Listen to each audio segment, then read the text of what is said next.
My delegation is of the opinion that only negotiation with the Algerians will solve the problem.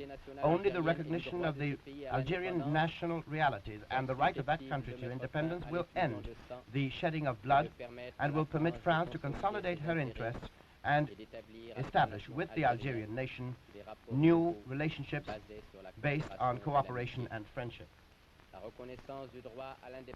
The recognition of the right of the Algerian people to independence is in the interest of France herself and would be quite in keeping with her traditional and liberal traditions.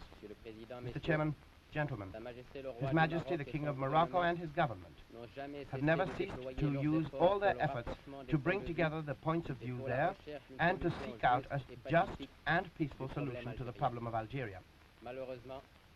Unfortunately, these efforts have not always been correctly understood nor weighed by the French government. The increase in the rhythm of the war in Algeria forces us to deplore again the thoughtless action of the kidnapping of the Moroccan plane on the 23rd of October 1956, which stopped the Tunisian conference from taking place and therefore made it impossible for some agreement to be arrived at between the heads of the Algerian peoples and France.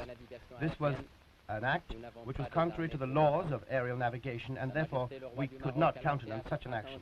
His Majesty the King of Morocco, in Tangier last September, expressed an appeal that this dramatic situation be ended, which troubles peace and security in the north of Africa.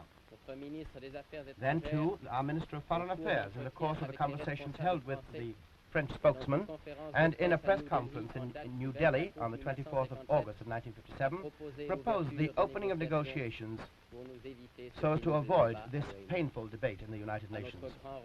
To our great regret, our appeals to France fell on deaf ears.